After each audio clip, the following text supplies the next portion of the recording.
அனைவருக்கும் வணக்கம்.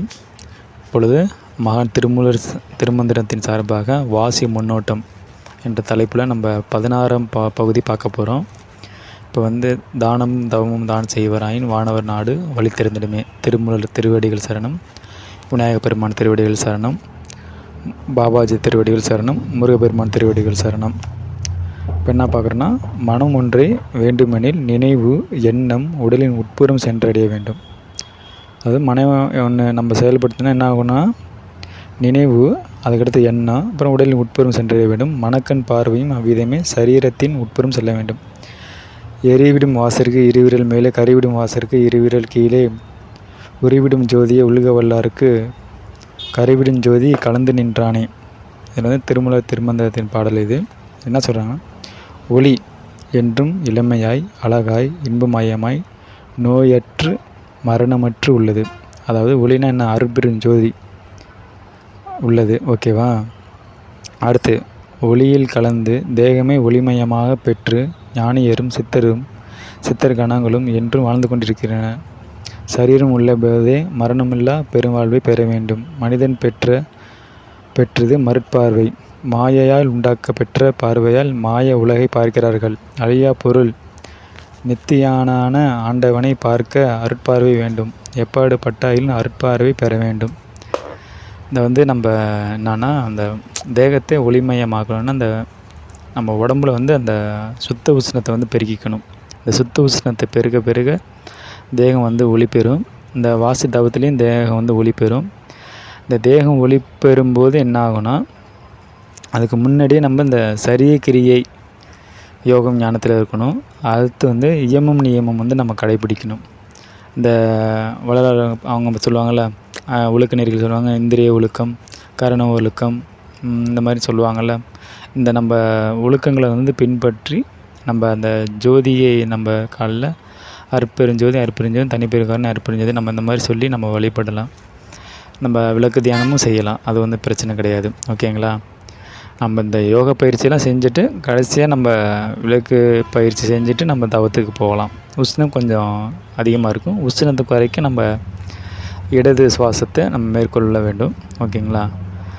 நம்ம உணவுப் பொருட்களையும் காரம், இந்த மாதிரி நம்ம பச்சை மிளகாய் சம்மந்தப்பட்டது மிளகு சேர்த்துக்கலாம். இந்த ஆர்டிஃபிஷியலான பொருட்களை நம்ம தவிர்க்கிறது நல்லது. ஓகேங்களா? நீங்கள் தேகம் ஒளி பெறணும் அப்படின்னாக்கா, நம்ம உணவில் நம்ம சில முறைகளை நம்ம பின்பற்றி தான் ஆகணும். உணவில் நம்ம மாற்றாமல் உணர்வு மாறாது, உணர்வு மாறாமல் மனம் மாறாது. ஓகேங்களா? இதுதான் பேசிக்கு. நம்ம அடுத்ததாக நம்ம பார்க்க போகிறோன்னா, மனம் ப்ளஸ் பார்வையில் அது ஸ்தூல உலகத்தில் இருந்துச்சுன்னா நோய், தூக்கம், துயரம். மனம் ப்ளஸ் நோக்கு, அதாவது சூக்கும உலகத்தில் இருந்தால் நோய் இல்லை, தூக்கம் இல்லை, இன்பம்தான். மனம் ப்ளஸ் பார்வை, அதாவது காரண உலகத்தில் இருந்தால் மரணம் இல்லை, நோய் இல்லை, சித்தானந்த பேராற்றல், பேரறிவு இதெல்லாம் கிடைக்கும் அப்படின்னு போட்டிருக்காரு. ஓகேங்களா?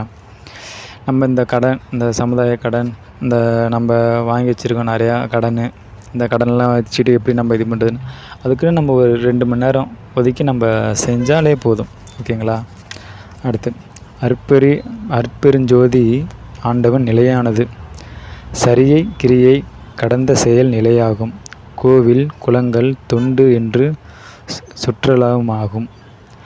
பரஞ்சோதி அனுபவ நிலையானது தார் வைத்து தூண்டும் தவத்திற்கு ஒப்பாகும். உலக செயல் நிலையாகும். கர்மாக்களை கழிக்க உதவும் பந்த நிலையாகும். உறவுகளுடன் தன் கடன், சமுதாய கடன், உயிர்கடன் என்று நினைத்து செயல்பட வைக்கும் திருநிலை அருட்பெருஞ்சோதி நிலையாகும். இதில் தவ தியானம் உண்டு. நம்ம இந்த பற்றுகளை நம்ம விடணும்.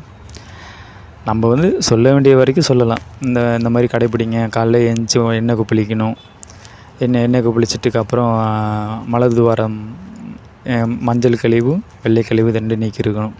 ஓகேங்களா? நம்ம இதெல்லாம் நம்ம இந்த மாதிரி மூலிகை செத்துட்டு போங்க, இந்த நோய் குணமாகும் அப்படின்னு நம்ம சொல்ல தான் முடியும். யாராக இருந்தாலும் சொன்னதை ஏற்றுக்கிட்டு பின்பற்றுறவங்க அவங்க நோயிட்டு இருப்பாங்க.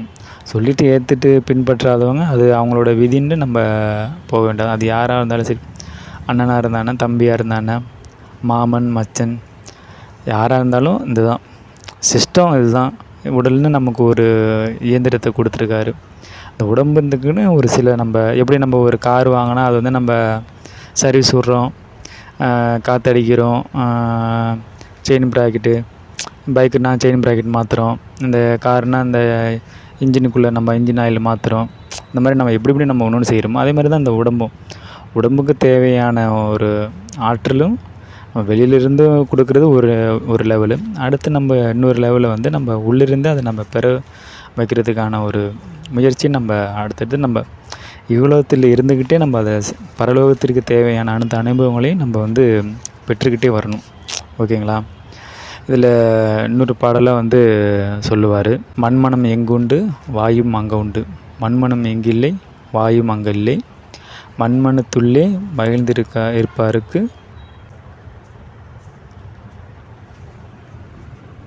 மண்மனத்துள்ளே மகிழ்ந்திருப்பாருக்கு மனோலயம் ஆகுமே என்று இதில் வந்து சொல்லியிருக்காரு. மண்மனம் எங்கு உண்டு வாயும் அங்கே உண்டு. மனம் வெளிப்புறத்தையும் பார்க்கும், உட்புறத்தையும் பார்க்கும். சரிங்களா? மனதோட போக்கு நம்ம வந்து அதை சரியாக கவனிச்சுக்கணும்.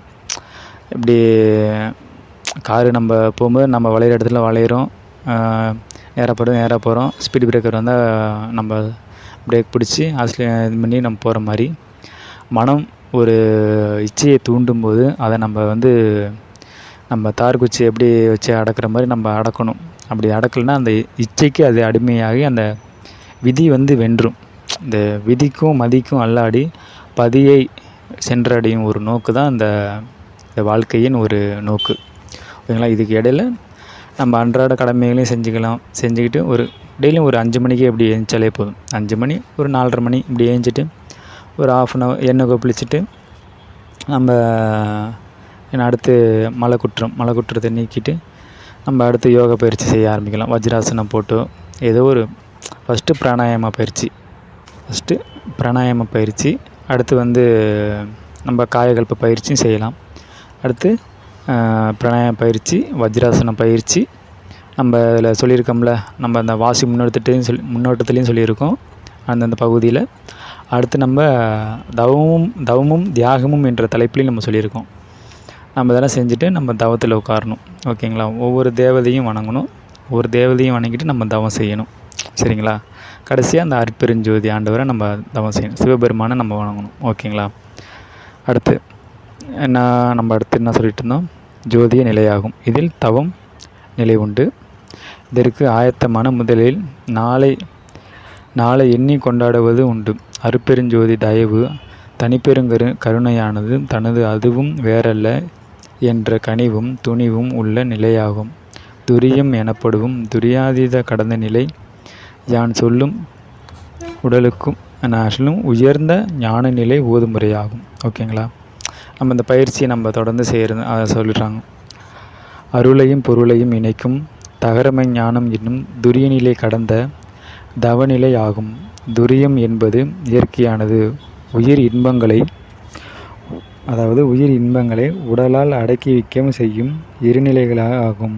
எண்ணங்கள் தனித்து கதித்து கொண்டிருக்கும் பொருள் பரத்தொடர்பை உடைய அது பரம் முழுவதும் பரவி கிடைக்கிறது. ஓகேங்களா?